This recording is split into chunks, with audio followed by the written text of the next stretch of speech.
running to fix a couple of things in Brecksville. First of all, we have a major problem with the VA property. VA property was abandoned by the VA in 2011. September of 2011, the doors were closed, it was shut, and the buildings have been sitting vacant for 4 years now. If you can imagine leaving your home for even one winter with the heat turned off, you can understand my concern about this.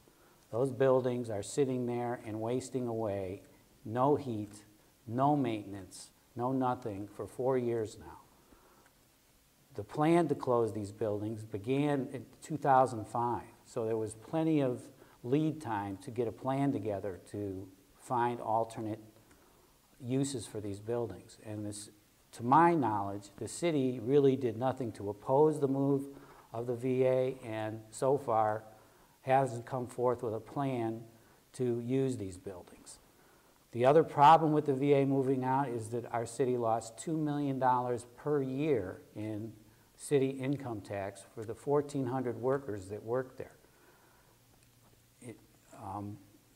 The attorney, there's been an IG's report, Inspector General's report that came out 2013, I believe, that said that this was a bad deal for the VA, a bad deal for taxpayers. It's going to cost taxpayers an additional $500 million over the next 20 years,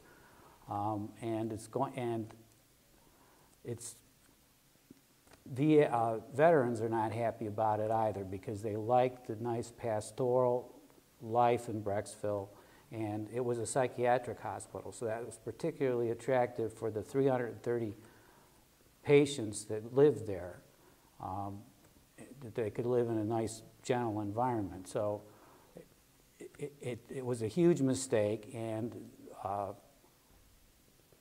the director of the VA at the time, Montague, is in jail, or not in jail yet, but just pled guilty and is awaiting sentencing. He's helping prosecute other wrongdoers with regard to VA shenanigans, but he conspired with Michael Forlani, who's in jail, to combine the two VAs, the Wade Park and the Brecksville VA. And Forlani's company, Veterans Development LLC, built a couple buildings over there at Wade Park to move some of the workers from the Brecksville VA over to the Wade Park VA, and also to move some of the residents over there.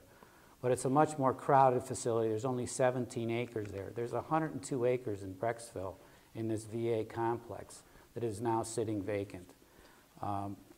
So building on that, what would you propose for that property? Well, the problem is that it's a legal knot, because, as I said, Forlani's in jail, and just before he was indicted, he transferred Veterans Development LLC to his wife. So we have a situation where I believe we have Veterans Development LLC doesn't have the money, and I've heard through the grapevine that they have a 75-year lease. Excuse me, they have a 75-year lease on that property, Veterans Development LLC, as part of this deal. And